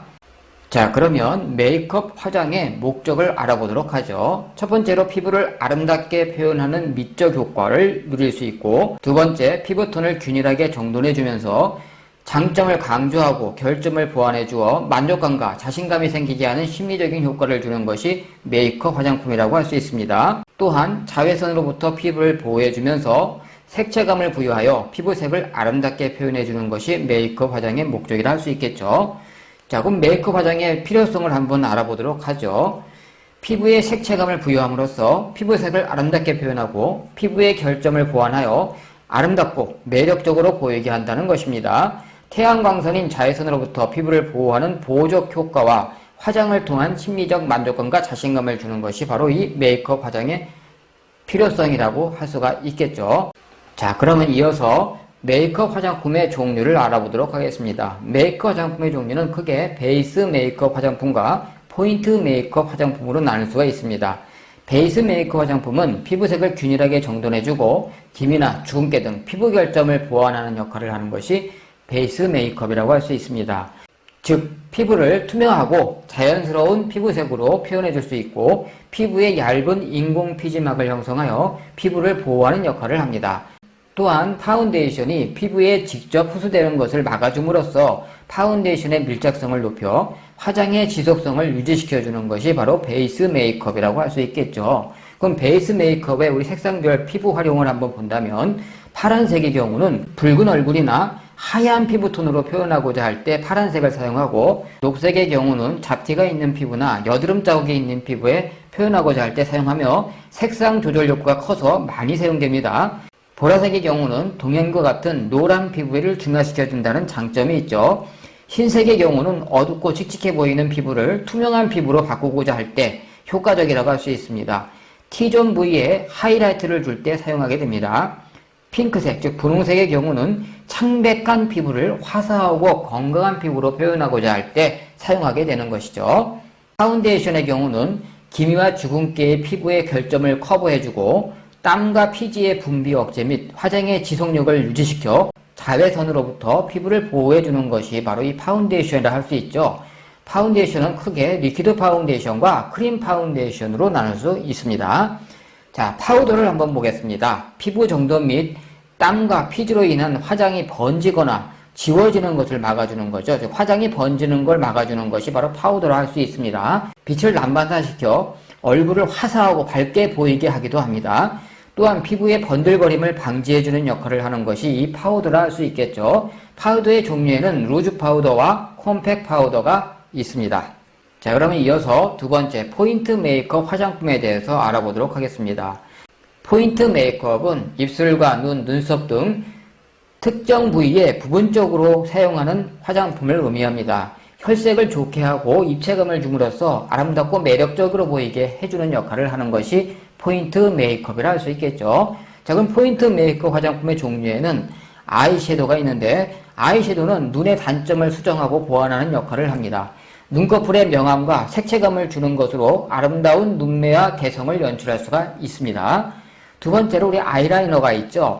속눈썹에 가늘고 뚜렷한 선을 그려서 눈의 윤곽을 강조하는 것으로 눈의 단점을 보완할 수 있습니다. 변화 있는 표정과 인상적인 눈매를 연출할 수 있겠죠. 자, 타입으로는 리퀴드 타입과 펜슬 타입이 있습니다. 리퀴드 타입은 뚜렷하고 개성 있는 눈매 표현의 지속성을 유지시켜주는 장점이 있고, 펜슬 타입은 자연스러운 눈매 표현에 사용되지만 잘 지워진다는 특징을 가지고 있습니다. 자, 세 번째로 마스카라가 있겠죠. 눈동자를 뚜렷하게 보이게 하고 속눈썹을 짙고 길게 보이게 해서 눈동자를 뚜렷하게 보이게 하는 것이 바로 이 마스카라라고 할 수가 있겠습니다. 볼터치가 있는데, 볼터치는 뺨에 혈색을 주어 건강하고 활발한 느낌을 주고 여성스럽고 화사하게 표현해준다는 장점이 있습니다. 윤곽 수정을 할 때 효과적이라고 할 수 있겠죠. 블러셔는 얼굴색을 밝고 건강하게 보이도록 해주고, 또 얼굴에 도포하여 입체감을 부여해줌으로써 광대뼈 부분을 커버할 수 있다는 장점이 있기 때문에 인상을 부드럽게 만들어주는 큰 강점을 가지고 있는 것이 바로 블러셔라고 할 수가 있겠습니다. 립스틱의 경우는 입술에 색감을 주어 입술 모양을 변화시키고 입술의 건조함, 추위, 자외선 등으로부터 보호해주는 역할을 하죠. 또한 입술을 아름답게 표현하여 화장 효과를 극대화시키는 역할을 하는 것이 바로 립스틱이라고 할 수 있겠죠. 립 라이너는 입술 윤곽을 뚜렷하게 그려줌으로써 입술의 선 모양의 변화를 줄 수가 있고, 펜슬 형태나 오토 펜슬 형태 제품으로 나누어집니다. 아이브로우 펜슬은 눈썹 모양을 그리고 눈썹색을 변화시키기 위한 것으로 착색 안료를 압축 성형한 것을 많이 사용하게 됩니다. 네일 에나멜은 손톱과 발톱에 광택과 색감을 부여해서 매력적으로 보이게 하는 것이죠. 손을 다양하고 아름답게 변화시킬 수 있다는 장점이 있습니다. 이어서 세 번째로 바디 관리 화장품에 대해서 알아보도록 하겠습니다. 바디 관리 화장품의 종류에는 크게 첫 번째로 모발 화장품이 있고, 두 번째로 헤어 트리트먼트, 세 번째로 연모제, 네 번째로 제모제, 다섯 번째로 전신 화장품, 그리고 마지막으로 네일 화장품이 여기에 해당이 된다고 볼 수가 있겠죠. 자, 그러면 첫 번째로 우리 모발 화장품에 대해서 알아보도록 하겠습니다. 자, 모발 화장품에는 세발용 화장품이 있는데, 우리 세발을 갖다 뭐라고 했었죠? 두발 및 모발을 청결하게 하기 위해 씻는 것을 갖다가 우리 세발용 화장품이라고 했었죠. 샴푸는 두피 모발의 지나친 탈취를 억제하게 해주고 적당한 세정력을 가지고 비듬 및 가려움을 제거하고 두피를 자극하여 혈액순환 개선에 도움을 주는 것이 샴푸라 할 수 있습니다. 용도에 따라서 건성과 지성, 염색, 소상, 비듬용 모발 샴푸로 나누어집니다. 자, 린스는 샴푸 후에 모발을 부드럽게 해주고 샴푸에 의해 제거된 모발의 유분을 보충해주면서 표면을 매끄럽게 해주는 것이 바로 린스라 할 수 있겠죠. 또한 정전기 발생을 막아주는 역할을 하는 것이 린스라 할 수 있을 것입니다. 모발용 화장품 중에 정발용 화장품이 있죠. 자, 정발은 뭐라고 했죠? 두 발을 원하는 스타일로 고정하거나 만들어주는 역할을 하는 것이 우리 정발이라고 했었죠. 자, 그럼 정발용 화장품에는 헤어 오일, 포마드, 헤어 크림, 헤어 로션, 헤어 스프레이, 헤어 무스, 헤어 젤, 세트 로션이 있습니다. 헤어 오일은 모발의 유분 공급을 통한 광택과 유연성을 유지하고 모발을 보호함과 동시에 정돈하게 쉽게 만들어주는 것이 헤어 오일이라 할 수 있고요. 포마드는 남성용 정발제라 할 수 있는데 모발에 광택을 주면서 헤어스타일을 단정하게 해줍니다. 헤어크림은 모발의 정돈과 보습 효과, 광택을 주는 기능을 갖고 있으면서 물과 유분을 유화시키는 제품이 헤어크림이라 할 수 있고요. 헤어로션은 유분이 많기 때문에 건조한 모발에 윤기를 부여하게 됩니다. 헤어스프레이는 마무리용 정발제라 할 수 있죠. 헤어스타일을 일정한 형태로 유지시키는 것을 목적으로 하는 것이 우리 헤어스프레이죠. 헤어무스는 헤어폼이라고도 합니다. 거품을 내어 모발에 바른 후 원하는 헤어스타일로 손쉽게 정발되도록 하는 것이 우리 헤어무스죠. 헤어젤은 자연스러운 스타일을 유지하고자 할 때 사용하는 것이 헤어젤이고요. 세트 로션은 세트 기술인 핑거 웨이브와 핑커를 사용하여 머릿결에 웨이브를 유지하고자 할 때 사용하는 것이 세트 로션이라고 할 수가 있겠습니다. 자, 이어서 우리 헤어 트리트먼트에 대해서 알아보도록 하겠습니다. 헤어 트리트먼트에는 헤어 트리트먼트 크림, 헤어팩, 헤어 코트, 헤어 블로우, 헤어 스트레이트로 나누어집니다. 헤어 트리트먼트 크림은 헤어 크림이라고도 합니다. 파마나 염색, 헤어 드라이기의 사용이나 공해 등으로 인한 손상된 모발에 영양물질을 공급하여 건강 회복을 위한 트리트먼트 제품이 바로 헤어 트리트먼트 크림이라고 할 수가 있겠습니다. 헤어팩은 다양한 컨디셔닝을 함유하고 있어서 손상물을 회복시키기 쉽고 손상된 모발 손질을 쉽게 할 수 있는 것이 헤어팩이죠. 헤어코트는 손상된 두 발 끝에 갈라짐을 예방하는 것을 목적으로 하고 코팅 효과가 있는 것이 바로 헤어코트입니다. 헤어 블로우는 열이나 브러쉬, 드라이에 의한 마찰로부터 모발을 보호하는 역할을 하는 것이 바로 헤어 블로우라고 할 수 있습니다. 헤어 스트레이트는 펌이나 곱슬머리를 곱게 풀고자 할 때 제1환원제인 알칼리성 크림을 바른 후에 20에서 30분간 빗질을 반복하여 결을 풀어준 뒤에 제2산화제를 바르고 10에서 20분간 두었다가 씻어내면 되겠죠. 즉 헤어 스트레이트는 펌이나 곱슬머리를 곱게 풀고자 할 때 사용하는 것이다 라고 보시면 되겠습니다. 세 번째로 연모제가 있죠. 연모제는 영구 연모제와 반영구 연모제, 일시 연모제로 나누어지는데 색소 형성 물질이 모발 내부에 침투해서 화학 변화를 일으켜 머리에 색깔을 내는 제품으로 그 색깔은 다양하다 할 수 있겠죠. 다른 말로 말하면 염색제라고 보면 되겠죠. 그 다음에 네 번째 제모제가 있습니다. 염색의 털을 물리적으로 제거하는 탈모제와 화학적인 방법으로 제거하는 제모제로 나누어질 수가 있습니다. 탈모제에 녹인 왁스를 털에 바른 뒤에 냉각시켜 굳은 왁스와 함께 털을 제거하는 방법과 점착성 젤을 바르고 부직포를 밀착시켜서 털을 제거하는 방법이 있습니다. 또 다른 방법으로 강력한 접착제를 활용하기도 하죠. 자, 이어서 전신 화장품에 대해서 알아보도록 하겠습니다. 전신 화장품은 바디 트리트먼트와 자외선 태닝 제품으로 나눠지는데 바디 트리트먼트는 바디를 청결하게 해주고 피부 표면을 보호하고 보습 효과를 줍니다. 일반적인 제품으로 바디 로션이나 바디 오일, 바디 크림 등이 여기에 해당이 되죠. 자외선 태닝 제품이란 일명 선텐 제품을 의미합니다. 아름다운 갈색 피부를 만들기 위해 사용하는 제품으로 선텐 오일이 많이 사용된다고 볼 수가 있겠습니다. 이어서 세정제를 보도록 하겠습니다. 세정제는 몸 전체를 사용하여 피부 표면의 더러움과 때를 제거하고 청결하게 유지하고자 할 때 사용하는 것이 세정제라고 할 수 있습니다. 목욕 시에 버블바스를 목욕주에 넣어 거품을 만들어 사용하죠. 비누의 경우는 피부 건조함을 유발해서 많이 사용하지 않고 전신 목욕 샴푸와 같은 거품을 생성하여 지속성을 유지하고 자극이 적은 제품인 세정제를 사용하는 것이 좋다고 볼 수 있겠습니다. 각질 제거제를 알아보도록 하겠습니다. 팔꿈치나 발꿈치 등에 사용하죠. 제품으로는 우리 바디 스크럽, 바디 솔트 등이 여기에 해당이 됩니다. 슬리밍 제품에 대해서 알아보면 피부를 매끄럽게 하고 혈액순환을 도와주는 제품으로서 신체 특정 부위에 사용합니다. 특히 셀룰라이트가 생기기 쉬운 복부나 엉덩이 등의 예방관리에 많이 활용되는 것이 슬리밍 제품이라고 할 수가 있겠습니다. 마지막으로 우리 바디관리 화장품 중에 네일 화장품에 대해서 알아보도록 하겠습니다.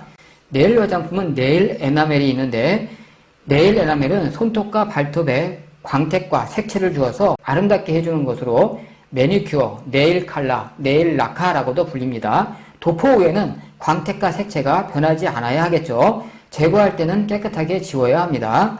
탑코드가 있는데 탑코드는 네일 에나멜 도포 후 덧발라 광택과 굵기를 증가시키는 내구성을 좋게 해주는 제품이라고 할 수 있겠죠.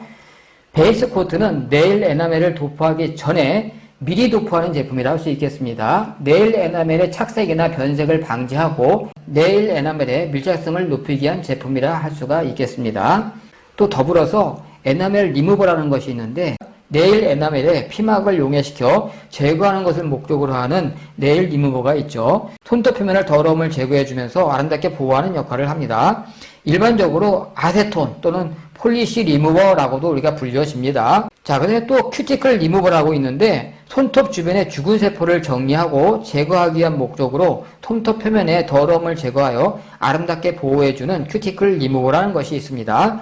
또 안티세틱이라는 것도 있습니다. 시술하기 전에 시술자와 고객의 손을 소독할 때 사용하는 것으로 손에 분사하여 가볍게 비벼주거나 솜에 묻혀 닦아내면 됩니다. 네 번째로 방향 화장품에 대해서 알아보도록 하겠습니다. 방향 화장품은 일명 향수라고 하죠. 우리 향수의 구비 조건을 보면 향의 지속성이 강해야 하고 향의 특징이 있어야 되겠죠. 향의 조화가 잘 이루어져야 하면서 시대성에 부합하는 향이어야 합니다. 즉 패션성이 있어야 된다라는 뜻입니다. 그래서 향수의 구비 조건이 시험에 잘 나오니까 이 향수란 이런 것이다 라고 한번 챙겨두시고 희석 정도에 따른 향수의 종류를 알아보도록 하겠습니다. 첫 번째로 퍼퓸이 있죠. 퍼퓸은 일반적으로 쓰이는 향수로 농도가 진하고 향이 풍부해서 오래 지속되는 장점이 있죠.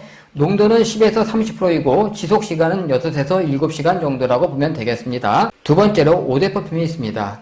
향의 강도가 약해서 부담이 적습니다. 퍼퓸에 가까운 지속력과 향을 유지하고 있습니다. 농도는 9에서 12%이고 지속시간은 5시간에서 6시간 정도라고 보면 되겠습니다. 5대 토일렛이 있는데 5대 뚜알렛이라고도 부릅니다. 가볍고 상쾌한 느낌을 주면서 풍부한 향을 갖고 있습니다. 농도는 6에서 9%이고 지속시간은 3시간에서 5시간 정도입니다. 5대 코롱이 있는데 5대 코롱은 처음 향수를 사용하는 사람에게 적합하다고 할 수 있겠습니다. 상쾌한 향과 시원한 느낌을 줍니다. 농도는 3에서 5%이고 지속시간은 1시간에서 2시간 정도라고 보면 되겠습니다. 자, 마지막으로 샤워 코롱이 있는데 샤워 코롱은 샤워나 목욕 후에 적합하고 가볍고 시원한 느낌을 줍니다. 농도는 1에서 3%이고 지속시간은 약 1시간 정도라고 보면 되겠습니다. 두 번째로 향수의 부항률에 대해서 알아보도록 하겠습니다. 자, 우리 부항률이라고 하는 것은 향이 차지하는 비율을 의미하는 것입니다. 자, 우리 퍼퓸은 15에서 30% 정도 되고 5대 퍼퓸은 9에서 12%, 5대 토일렛은 6에서 8%, 5대 코롱은 3에서 5%, 샤워 코롱은 1에서 3%로 부항률이 가장 낮죠. 즉 향이 차지하는 비율이 가장 낮은 것이 우리 샤워 코롱이죠. 자, 그러면 향이 차지하는 비율이 가장 높은 순에서 가장 낮은 순으로 한번 본다면, 즉 향이 진한 순에서 향이 약한 순으로 나열해 본다면 일단 부항률, 즉 향이 가장 진한 것은 퍼퓸이고 그 다음에 5대 퍼퓸, 5대 토일럿, 5대 코롱, 향이 가장 낮은 것은 샤워 코롱이라고 할 수가 있겠습니다. 이 부항률 순서가 시험에 잘 나오니까 여러분들이 꼭 챙겨두셔야만 되고요. 향수의 종류에 따른 특징들도 시험에 나오기 때문에 여러분들이 특히 잘 챙겨야 됩니다. 특히 샤워 코롱, 5대 토일럿, 5대 코롱 이런 거에 대해서 잘 알아야 되겠죠. 세 번째로 우리 향수의 발산 속도에 따라 탑노트, 미들노트, 베이스 노트로 나누어지게 됩니다. 탑노트란 향수를 뿌린 후 처음 느끼는 휘발성이 강한 향료로 구성된 것을 갖다가 우리가 탑노트라고 합니다. 시트러스하고 그린이 여기에 해당이 되고요. 미들노트란 알코올이 날아간 다음 느껴지는 향치로 탑노트와 베이스 노트를 연결한다 볼 수 있겠습니다. 프루티와 플로럴이 여기에 해당이 되고요. 베이스 노트는 여러 시간이 지난 뒤 자신의 채취와 섞여나는 향치로 잔류성이 가장 강한 향을 말합니다. 우디나 무스크가 여기에 해당이 됩니다. 향수의 발산 속도에 따른 탑노트, 미들노트, 베이스노트 이 세 종류를 여러분들이 꼭 챙겨두셔야만 합니다. 시험에 아주 잘 나옵니다. 자, 이어서 액티브 러닝 체크를 통해서 우리 향수 추출법에 대해서 간단히 알아보고 가도록 하겠습니다. 첫 번째 압착법이 있는데 식물의 과실류인 감귤류의 껍질을 압착해서 천연향을 얻어내는 방법이라 할 수 있습니다. 압착 시 향기 성분을 파괴하지 않기 위해 냉동하여 압착합니다. 또 추출법이 있죠. 일반적으로 꽃향기를 추출하는 방법으로 꽃을 일정 기간 냉함수에 침착시킨 후 향기 성분을 녹여내는 휘발성 용매 추출법과 유리판 위에 식물 위에 흡수시켜 꽃향기를 얻는 비휘발성 용매 추출법이 있습니다.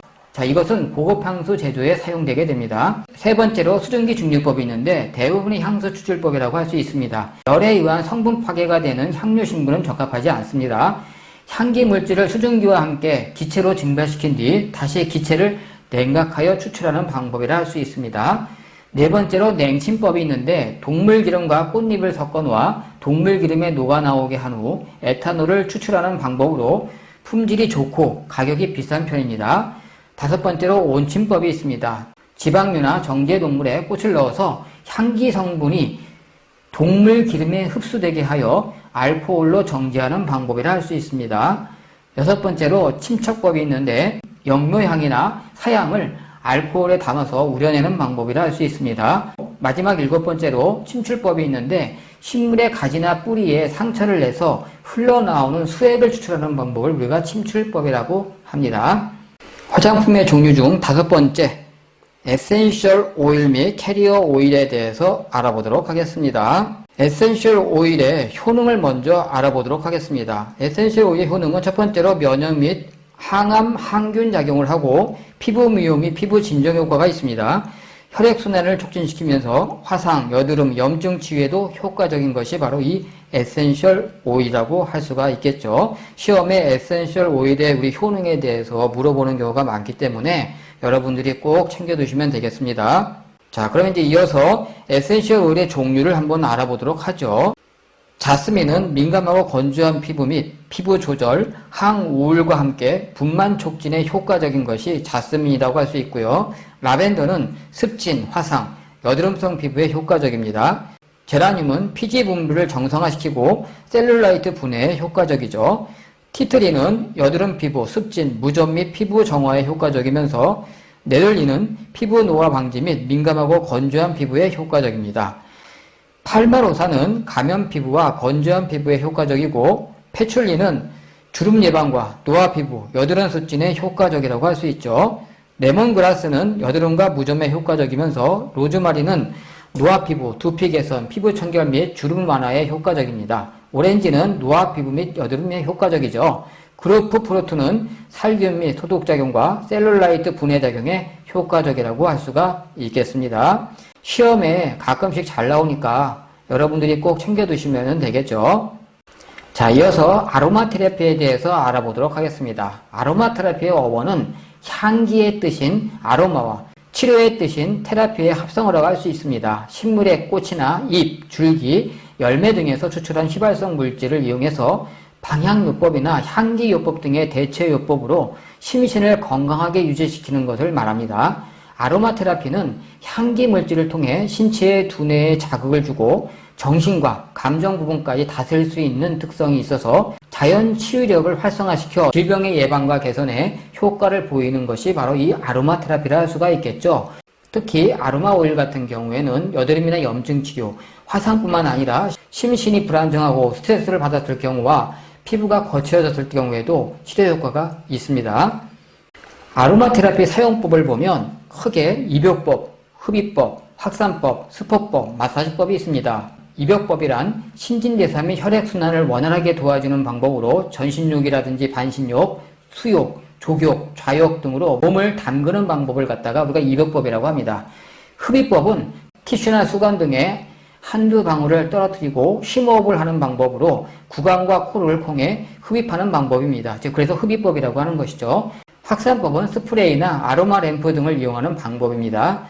수포법은 온수나 냉수 1리터에 5에서 10방울 정도를 넣고 사용 부위에 면패드나 수건을 담궈 적신 후에 피부에 붙이는 방법이라 할 수 있겠습니다. 마사지법은 피부 상태에 따라 캐리어 오일을 혼합하여 마사지하는 방법을 의미하는 것이죠. 자, 그리고 가장 중요한 부분, 아로마 오일 사용 시 주의사항이 있는데 첫 번째로 일광 알러지나 독성을 유발할 수 있기 때문에 반드시 패치 테스트를 사전에 실시하여야 합니다. 두 번째, 증상별로 적절한 아로마 오일을 선택하고 농도를 적절히 희석하여 사용하여야 합니다. 세 번째로 임산부 및 고혈압 환자는 주의하여 사용해야 합니다. 자, 그러면 이어서 캐리어 오일에 대해서 알아보도록 하겠습니다. 우리 캐리어 오일의 종류에는 호호바 오일, 아보카도 오일, 메가 오일, 아몬드 오일, 달마지우, 살구씨 오일 등이 있습니다. 이 캐리어 오일의 종류를 물어보는 경우가 시험에 종종 잘 나오기 때문에 이 종류만 알고 있어도 여러분들 한 문제를 맞출 수가 있는 것이죠. 자, 그럼 캐리어 오일은 우리 호호바 오일은 무엇인지 한번 알아보도록 하겠습니다. 호호바 오일은 액상 왁스로서 열 안정성과 산화가 쉽게 되지 않아 보존 기간이 길다는 장점이 있고 피부에 쉽게 흡수된다는 장점이 있습니다. 효과로는 여드름과 건성 피부, 습진에 효과적이죠. 아보카도 오일은 아보카도 나무 열매에서 추출하고 비타민 A, E 및 프로비타민, 피토스테롤을 함유하고 있으며 지방 함유량이 풍부하다고 할 수 있겠습니다. 습진이나 산성 피부, 노화 액체 피부, 피부 탈수 및 연화에 효과가 있습니다. 메가 오일은 미래 배아시에서 추출하여 비타민 E가 풍부하고 항산화 효과가 뛰어나다고 할 수 있겠죠. 그래서 습진이나 노화 억제 효과, 건선의 효과가 큽니다. 아몬드 오일은 아몬드 종자에서 추출되는데 일반적으로 피부에 많이 쓰이는 오일이 바로 이 아몬드 오일입니다. 피부 영양 공급과 피부를 부드럽게 유지시켜주는 역할을 하죠. 건성 피부나 가려움증에 효과가 큽니다. 달마지유는 달맞이 열매에서 추출되고 피부 재생에 효과적이라 할 수 있습니다. 다만 개봉 후에는 1에서 1개월 안에 사용해야만 합니다. 습진과 건성피부, 아토피, 피부 연화에 효과를 갖고 있습니다. 살구씨 오일은 살구씨에서 추출되는 것으로 피부의 영양 공급과 피부를 부드럽게 유지시키는 기능을 하죠. 습진과 노화 억제, 피부 연화에 효과를 갖고 있습니다. 화장품의 종류와 기능 중에서 마지막 6번째 기능성 화장품에 대해서 알아보도록 하겠습니다. 자, 기능성 화장품이란 무엇이죠? 피부 미백에 도움을 주거나 피부의 주름의 개선과 자외선으로부터 차단, 피부를 곱게 태워주는 데 도움을 주는 제품이 바로 우리가 기능성 화장품이라고 할 수가 있겠습니다. 자, 그러면 기능성 화장품의 종류에는 미백, 주름 개선, 자외선 차단 화장품으로 나눌 수가 있습니다. 자, 미백 화장품이란 미백 화장품에 사용되는 대표적인 미백 성분은 우리 알부틴으로 멜라닌 합성과 확산을 억제한다고 할 수 있죠. 즉 멜라닌 생성을 억제해서 기미나 주근깨 및 색소 침착을 억제하고 회복시켜주는 제품이 바로 미백 화장품이라 할 수 있습니다.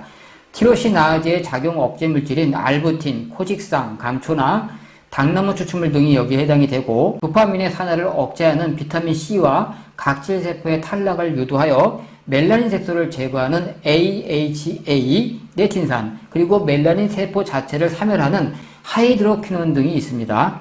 또한 자외선 차단 성분이 있어서 자외선 흡수를 방지해 줍니다. 두 번째로 주름 개선 화장품이 있는데 자연 노화나 광노화로 인하여 발생하는 주름을 개선하기 위한 화장품으로 레티놀과 아데노신이 여기에 해당이 된다 볼 수 있겠죠. 세 번째로 자외선 차단 화장품이 있는데 자외선 침투를 막아 피부를 보호하기 위한 제품을 말하고 흔히 선블럭 또는 선스크린이라고도 합니다. 자외선 차단 제품으로 물리적 차단제인 이산화티탄이나 탈크, 카올린 등이 있고 화학적 차단제인 살리실산계와 벤조페논계 등이 있습니다. 자, 그러면 마지막으로 액티브 러닝 체크를 통해서 시험에 잘 나오는 몇 가지를 좀 더 체크하고 가도록 하겠습니다. 유기농 화장품이란 유기농의 원료나 동식물 및 그 유래 등에서 제조되고 식품의약품 안전처장이 정하는 기준에 맞는 제품을 갖다가 우리가 유기농 화장품이라고 합니다.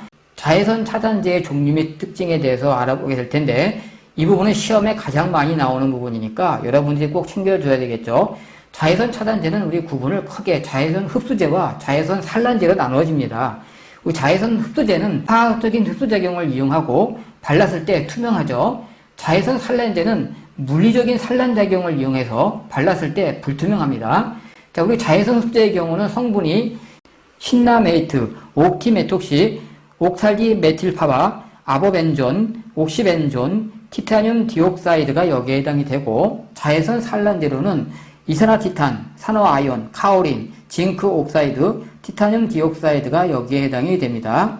자외선 흡수제는 성분 외우기 어렵죠? 자외선 산란제의 성분을 먼저 외워두시면 그걸 제외한 나머지가 자외선 흡수제겠죠. 자외선 산란제의 성분을 외워두시면 어렵지 않게 문제를 풀 수가 있습니다. 자, 또 자외선 흡수제의 장점은 화장이 밀리지 않고 촉촉하고 산뜻하죠. 자외선 산란제의 경우는 자외선 차단율이 높다는 장점이 있습니다. 자외선 흡수제의 단점을 든다면 우리 피부 트러블이 높다고 볼 수 있고요. 자외선 산란제는 화장이 밀린다는 단점이 있죠. 자, 그래서 자외선 흡수제와 자외선 산란제에 대한 특징을 여러분들이 꼭 챙겨 두셔야 되고 특히 자외선 산란제와 흡수제의 성분에 대해서 여러분들이 시험에 잘 나오니까 알아두셔야 되는데 자외선 산란제의 성분만 외워두시면 나머지는 자외선 흡수제니까 여러분들이 시험 문제를 풀기가 어렵지 않을 것입니다. 자, 그리고 마지막으로 시험에 잘 나오는 자외선 차단 지수 SPF에 대해서 알아보도록 하겠습니다. 자외선 차단 지수인 SPF 공식은 자외선 차단 제품을 바르지 않는 외부의 최소 홍반량분의 자외선 차단 제품을 바른 피부의 최소 홍반량이다 라는 걸 여러분들이 꼭 챙겨두시고 수치가 높을수록 자외선 차단 지수가 높다고 볼 수가 있습니다. 평상시 적정 우리 자외선 차단 지수는 15가 적당하다고 볼 수 있고요. 여름철 야외 활동 및 겨울철 스키장 적정 수치는 30 이상의 제품이 적당하다 할 수 있습니다. UVB라는 것은 방어 효과를 나타내는 지수라는 거, 이 용어에 대해서도 알고 계시면 좋겠죠. 자, 시험에 잘 나오는 건 이 자외선 차단 지수 이 공식에 대한 시험이 나오고 수치가 높을수록 자외선 차단 지수가 높고 평상시 적정은 SPF 15, 여름철 야외 활동 및 겨울철 스키장 적정 수치는 30 이상의 제품이라는 것 여러분들이 챙겨두시면 되겠죠. 마지막으로 화장품학과 관련하여 반복적으로 출제되었던 핵심 기출문제를 최종적으로 풀어보면서 정리를 하고 가도록 하겠습니다. 자, 1번 화장품의 사용 목적과 거리가 먼 것은 보기 1번 인체를 청결, 미화하기 위하여 사용한다. 2번 용모를 변화시키기 위하여 사용한다. 3번 피부, 모발의 건강을 유지하기 위하여 사용한다. 4번 인체에 대한 양리적인 효과를 주기 위해 사용한다. 우리 화장품을 사용하는 목적은 무엇일까요? 인체를 청결하게 하고 노화를 예방하면서 자외선이나 건조 현상으로부터 피부 및 모발을 보호하는 역할을 하는 것이 이 화장품이죠.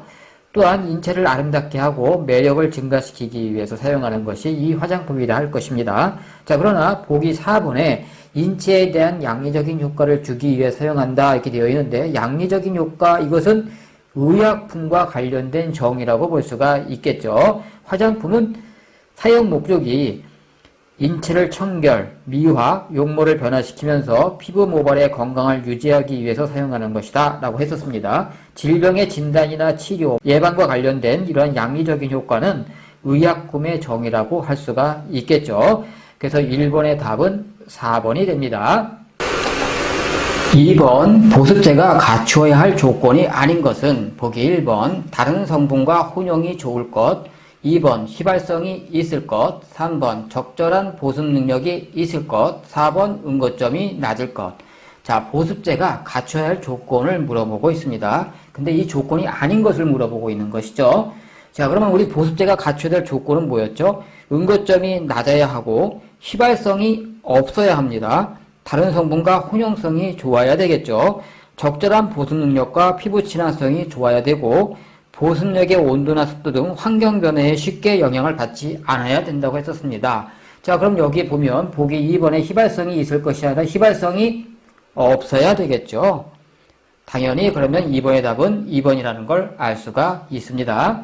3번 화장품의 원료로서 알코올의 가용에 대한 설명으로 틀린 것은 보기 1번 다른 물질과 혼합해서 그것을 녹이는 성질이 있다. 2번 소독작용이 있어 화장수, 약모제 등에 사용된다. 3번 흡수작용이 강하기 때문에 건조의 목적으로 사용한다. 4번 피부에 자극을 줄 수 있다. 자, 우리 화장품의 우리 제조 기술에는 가용화, 분산, 유화라는 내용이 있습니다. 자, 그 중에서 우리 알코올의 가용에 대한 부분을 물어보고 있죠. 알코올은 다른 물질과 혼합해서 그것을 녹이는 성질이 있죠. 토독작용이 있어서 화장수와 약모제 등에 많이 사용됩니다. 흡수작용이 강한 것이 아니라 우리 알코올은 휘발성이 강하기 때문에 흡수작용하고는 상관이 없죠. 그래서 3번의 답은 3번이라는 것을 알 수가 있습니다. 또 이 알코올의 성분은 피부에 자극을 줄 수가 있겠죠. 그래서 3번의 답은 3번이라는 거 꼭 챙겨두시고, 흡수작용이 아니라 휘발성이 강한 것이 알코올이라는 건 여러분들도 금방 아실 수가 있을 것입니다. 4번 다량의 유성성분을 물에 일정 기간 동안 안정된 상태로 균일하게 혼합시키는 화장품 제조 기술은 보기 1번 유화, 2번 경화, 3번 분산, 4번 가용화 이렇게 되어 있습니다. 다량의 유성성분을 물에 일정 기간 동안에 안정된 상태로 균일하게 혼합시키는 화장품 제조 기술을 우리가 유화라고 했었죠. 그래서 유화는 에멀전이라고 하는데 수성 성분과 다량의 유성 성분을 일정 기간 동안에 안정된 상태로 균일하게 혼합해서 크림이나 로션, 메이크업 화장품 제조에 사용된다라고 했었습니다. 물의 오일 성분이 계면활성제에 의해 우윳빛으로 섞여지는 상태의 제품을 갖다가 우리가 유화라고 했었죠. 그러면 보기 3번의 분산은 뭘까요? 분산은 액체와 고체 입자를 계면활성제와 균일하게 혼합해서 마스카라나 아이라이너, 립스틱, 파운데이션, 아이섀도우 등의 메이크업 화장품 제품에 사용되는 것이 바로 분산이라고 했습니다. 그리고 가용화는 수성 성분의 소량의 유성 성분을 투명하게 용해시키는 것을 말하는 것으로 화장수, 향수, 에센스, 헤어토닉, 헤어 리퀴드 등의 제품 제조에 사용되는 것이 우리 가용화라고 했었죠. 자, 그래서 미셀의 크기가 가시광선의 파장보다 작아 빛이 투과되기 때문에 투명해 보이는 것이 바로 가용화라고 했었습니다. 그래서 여기 4번의 답은 바로 1번 유화가 답이 되겠습니다. 5번 화장품의 품질 특성 중 잘못 짝지어진 것은 보기 1번 안전성, 피부 자극성, 이물 혼합, 파손, 경구 독성이 없을 것. 2번 방부성, 피부에 대한 알러지 등이 없어야 한다. 3번 사용성, 크기나 중량 및 휴대하기 편리해야 하고 피부 친화성 등 사용감이 좋아야 한다. 4번 유효성, 자외선 차단이나 미백, 세정, 색채 효과 및 보습 효과가 있어야 한다. 화장품의 품질에는 4대 특성이 있죠. 첫 번째로 우리 안전성이란 피부에 알러지, 이물질 파손 등이 없어야 하는 것이죠. 자, 그럼 2번의 방부성은 보면 피부에 알러지 등이 없어야 한다는 것은 방부성이 아니라 안전성에 대한 설명이죠. 방부성이란 보관 및 변질, 변색, 미생물 오염으로부터 보호되어야 하는 것이 바로 방부성이라고 한 것이죠. 그럼 답은 5번에 2번이 틀리다는 것을 알 수가 있습니다. 6번 기초 화장품에 대한 내용으로 틀린 것은 보기 1번 기초 화장품이란 피부의 기능을 정상적으로 발휘하도록 도와주는 역할을 한다.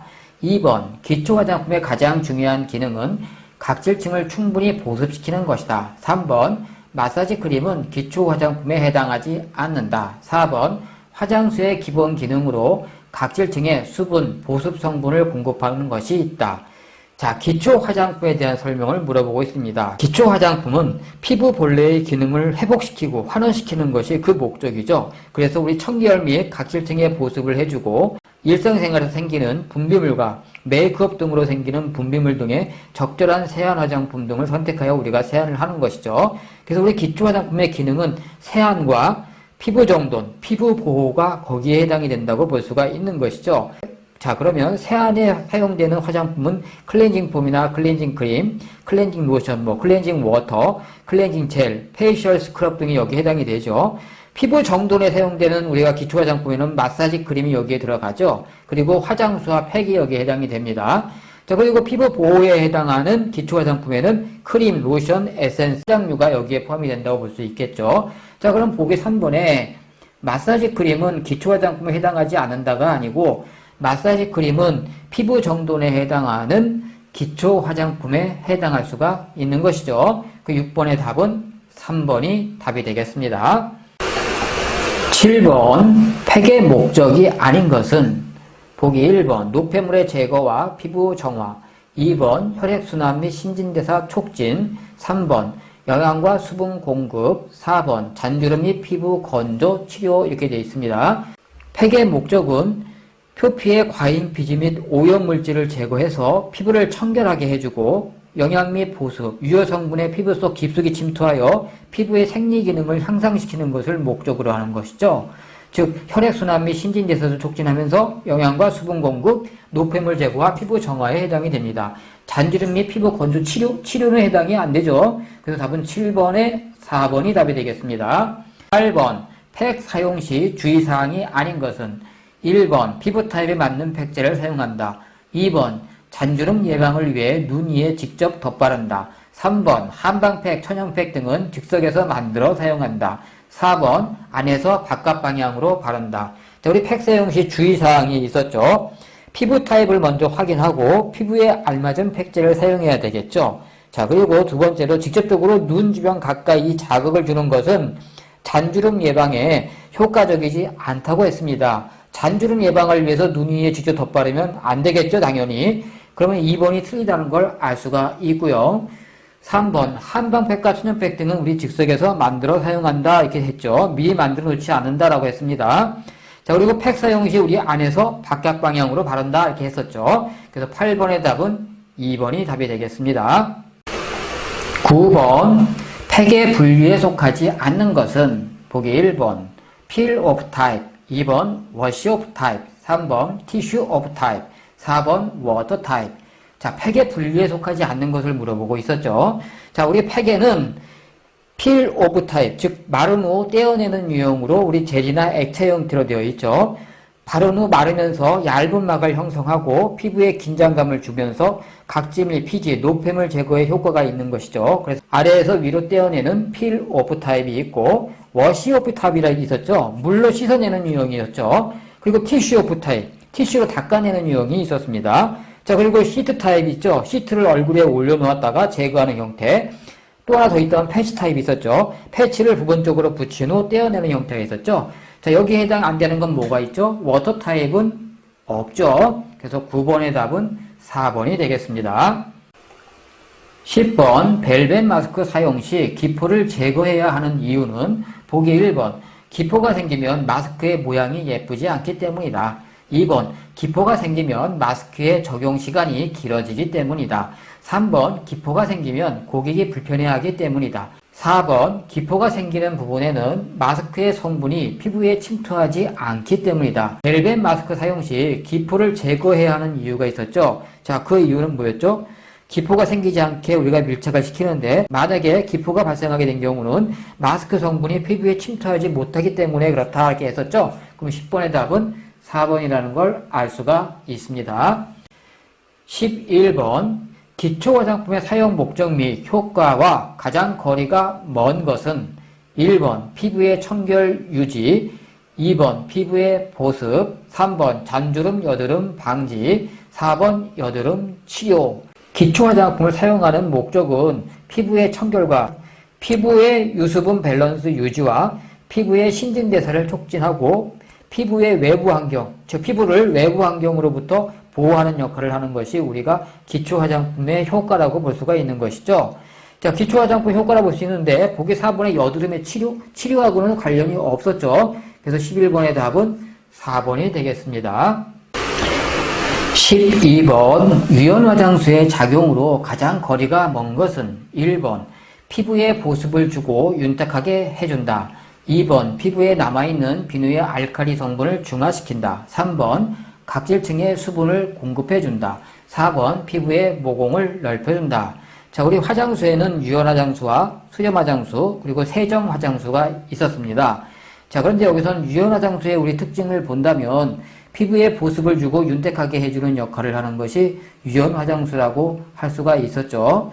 또한 약알칼리성 유연 화장수는 노화된 각질을 유연하게 해주고 수분 및 보습 성분의 침투를 촉진시킨다라고 했었습니다. 더불어서 각질층의 수분을 공급해주는 역할을 하는 것이 유연 화장수죠. 보기 4번에 피부의 모공을 넓혀주는 것은 유연 화장수가 아니라 수렴 화장수에 대한 설명이죠. 수렴 화장수 같은 경우는 피부 단백질을 긴장시켜 모공의 수축을 통해 과다한 피지 및 땀의 분비를 억제해주고 수렴 화장수는 알코올 함량이 높아서 소독작용을 하면서 청량감을 부여하고 수렴제인 타닌이 함유하고 있어서 모공과 땀샘을 수축시키는 효과가 있기 때문에 피지가 많은 지성 피부 또는 땀이 많이 나는 여름철에 많이 사용되는 것이 수렴 화장수다라고 했습니다. 더불어서 피부의 온도를 저하시켜 땀샘과 모공을 응축시켜 수렴 효과를 얻어내는 것이 바로 수렴 화장수라고 할 수가 있겠죠. 그래서 12번의 답은 4번이 되겠습니다. 13번 다음 중 냉각기에 의해 제조된 제품은 1번 립스틱, 2번 화장수, 3번 아이섀도우, 4번 에센스.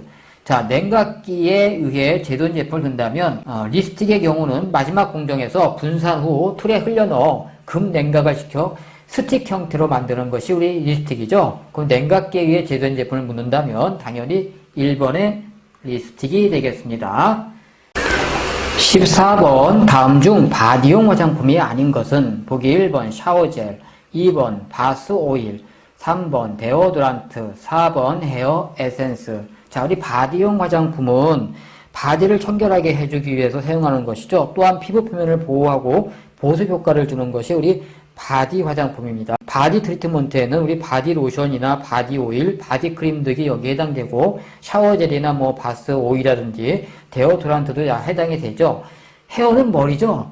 즉 바디하고는 상관이 없죠. 헤어 에센스는 모발 화장품이라는 걸 금방 알 수가 있습니다. 14번의 답은 4번이 되겠습니다. 15번 향수를 뿌린 후 즉시 느껴지는 향수의 첫 느낌으로 주로 휘발성이 강한 향료들로 이루어져 있는 노트는 1번 탑노트, 2번 미들노트, 3번 하트노트, 4번 베이스노트. 자, 어느 게 답이 될까요? 자, 우리 향수의 발산 속도에 따라 크게 세 가지로 나눌 수 있죠. 탑노트, 미들노트, 베이스노트. 자, 그럼 어차피 보기 3번의 하트노트는 해당이 안 될 것이고, 자, 보죠. 탑노트부터 보죠. 탑노트는 향수를 뿌린 후 처음 느껴지는 휘발성이 강한 향료로 구성되고 시트러스와 그린이 여기에 해당이 된다 얘기했었습니다. 15번의 답은 1번의 탑노트가 된다는 걸 알 수가 있죠. 자, 미들노트는 알코올이 날아간 다음에 느껴지는 향치로서 탑노트와 베이스노트를 연결한다 해서 프루티와 플로럴이 여기에 해당이 되고 베이스노트는 여러 시간이 지난 뒤 자신의 채취와 섞여서 나는 향치로 잔류성이 강한 향을 갖다가 말하죠. 우디나 무스크가 여기에 해당이 된다 얘기를 했었습니다. 자, 여러분들이 쉽게 외울 수 있는 방법은 탑노트는 향수를 뿌린 후 처음 느껴지는 휘발성이 강한 향료, 미들노트는 알코올이 날아간 다음에 느껴지는 향치, 베이스 노트는 여러 시간이 지난 뒤 자신의 채취와 섞여나는 향치, 이렇게 보시면 되겠죠. 자, 그래서 시험 문제가 향수를 뿌린 후 즉시, 즉 처음이죠. 즉시 느껴지는 향수의 첫 느낌 하면은 답은 탑노트라는 걸 금방 알 수가 있습니다. 그래서 15번의 1번이라는 걸 여러분들이 금방 여기서도 확인할 수 있다는 것 챙겨두시고 시험에 잘 나오는 문제니까 꼭 챙겨두셔야만 되겠습니다. 16번 다음 중 햇빛에 노출됐을 때 색소 침착의 우려가 있어 사용 시 유의해야 하는 에센셜 오일은 1번 라벤더, 2번 티트리, 3번 제라늄, 4번 레몬. 자, 햇빛에 노출했을 때 색소 침착의 우려가 있는 것은 대부분 감귤류 오일이 여기에 해당이 됩니다. 우리 감귤류 오일에는 오렌지, 레몬, 라임, 그레이프 프루트, 버가못이 여기에 해당이 된다고 볼 수가 있겠죠. 자, 그럼 이 보기에 감귤류 오일에 해당하는 종류가 있죠. 보기 4번을 보면 레몬이 여기에 해당이 되겠습니다. 그래서 16번의 답은 4번이 됩니다. 17번 피지 조절, 항우울과 함께 분만 촉진에 효과적인 아로마 오일은 보기 1번 라벤더, 2번 로즈마리, 3번 자스민, 4번 오렌지. 자, 우리 피지 조절과 항우울과 함께 분만 촉진에 효과적인 아로마 오일은 바로 뭐가 되겠습니까? 답은 자스민이 되겠죠. 17번의 답은 3번 자스민이 되겠습니다. 자, 그러면 로즈마리는 어디에 많이 효과가 있을까요? 노화 피부, 두피 개선, 피부 청결 및 주름 완화에 효과적인 게 로즈마리고, 라벤더 같은 경우는 습진이나 화상, 여드름성 피부에 효과적인 것이 라벤더라고 할 수가 있겠죠.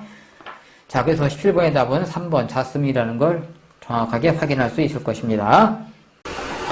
18번 캐리어 오일이 아닌 것은 보기 1번 라벤더 에센셜 오일, 2번 호호바 오일, 3번 아몬드 오일, 4번 아보카도 오일. 자, 우리 캐리어 오일의 종류는 호호바 오일, 아보카도 오일, 메가 오일, 아몬드 오일, 달마지유, 살구씨 오일이 해당된다라고 했었죠. 자, 그럼 캐리어 오일이 해당 안 되는 건 뭐죠? 보기 1번에 라벤더 에센셜 오일이라는 걸 알 수가 있겠습니다. 자, 그래서 18번의 답은 1번이 되겠습니다. 19번 미백 화장품의 기능으로 틀린 것은 각질세포의 탈락 유도하여 멜라닌 색소 제거, 티로시나제 활성화하여 도파 산화 억제, 3번 자외선 차단 성분의 자외선 흡수 방지, 4번 멜라닌 합성과 확산을 억제. 자, 우리 미백 화장품의 기능은 뭐라고 할 수 있죠? 멜라닌 생성을 억제하여 기미나 주근깨 및 우리 색소 침착을 억제해주고 회복시켜주는 제품이 우리 미백 화장품이라고 할 수 있죠. 티로시나제의 작용 억제 물질로는 알부틴, 코직산, 감초나 당나무 추출물이 여기에 해당이 되고, 도파민 산화를 억제하는 것은 티로시나제가 아니라 비타민 C죠. 그러면 답은 19번에 2번이 틀렸다는 걸 알 수가 있고, 더불어서 멜라닌 색소를 제거하는 AHA나 레틴산, 그리고 멜라닌 세포 자체를 사멸하는 하이드로퀴논 등이 있죠. 그리고 보기 3번에 자외선 차단 성분이 자외선 흡수를 방지해주는 역할을 하게 될 것입니다. 그래서 19번의 답은 2번 도파민 산화 억제는 티로시나제가 아니라 비타민 C다라는 걸 챙겨두셔야만 되겠습니다. 그래서 19번의 답은 2번이 됩니다. 20번 다음 중 기능성 화장품의 영역이 아닌 것은 1번 피부의 미백에 도움을 주는 제품, 2번 피부의 주름 개선에 도움을 주는 제품, 3번 피부의 여드름 개선에 도움을 주는 제품, 4번 자외선으로부터 피부를 보호하는 데 도움을 주는 제품. 자, 우리 기능성 화장품은 피부의 미백을 도움을 주거나 피부의 주름 개선과 자외선으로부터 피부를 보호해주는 역할을 하는 것이 우리 기능성 화장품이죠. 자, 보기 3번에 피부의 여드름 개선과는 관련이 없습니다. 그래서 20번의 답은 3번이 되겠습니다. 21번 피부 표면에 물리적인 장벽을 만들어 자외선을 반사하고 분산하는 자외선 차단 성분은 보기 1번 옥틸메톡시 신라메이트, 2번 파라아미노안 식향산, 3번 이산화티탄, 4번 벤조페넌. 자, 어느 게 답일까요? 피부 표면에 물리적인 장벽을 만들어 자외선을 반사한다 라고 했었습니다. 자외선 차단제 중에는 자외선 흡수제가 있고 자외선 산란제가 있었죠. 산란제는 뭐였죠? 자외선을 반사시키는 역할을 하는 것이 우리 자외선 산란제라고 했었죠. 그럼 자외선 산란제에 해당하는 것은 이산화티탄, 산화아연, 카오린, 징크 옥사이드, 티타늄 옥사이드라고 했었습니다. 그래서 여러분들이 자외선 흡수제에 해당하는 성분을 외우기가 어려우니까 자외선 반사에 해당하는 자외선 산란제의 성분을 외워두는 게 좋겠다라고 했었죠. 그럼 자외선 산란제의 우리 성분에는 이산화티탄, 산화아연, 카오린, 징크 옥사이드, 티타늄 옥사이드가 여기에 해당이 됩니다. 자, 그러면 여기서 지금 물어보는 건 자외선을 반사한다라고 했으니까 자외선 산란제가 해당이 되죠. 자외선 산란제에 해당하는 성분은 바로 이산화티탄, 징크 옥사이드, 산화아연, 카오린, 티타늄 옥사이드. 그럼 거기에 해당하게 되는 거 어느 거 답이 되죠? 21번의 답은 3번 이산화티탄이 여기에 해당이 되겠네요. 그래서 21번의 답은 3번 자외선 산란제에 해당하는 성분인 이산화티탄 3번이 됩니다. 22번 자외선 차단 방법 중 자외선을 흡수시켜 소멸시키는 자외선 흡수제가 아닌 것은 보기 1번 이산화티탄, 2번 신라메이트, 3번 벤조페논, 4번 살리실레이트.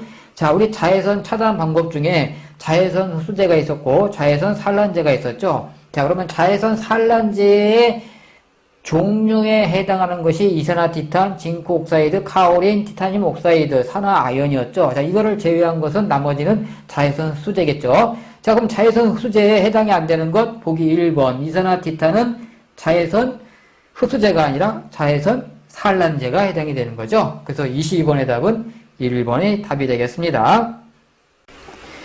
23번 자외선 차단에 관한 설명으로 틀린 것은 보기 1번 자외선 차단제는 SPF의 지수가 표기되어 있다.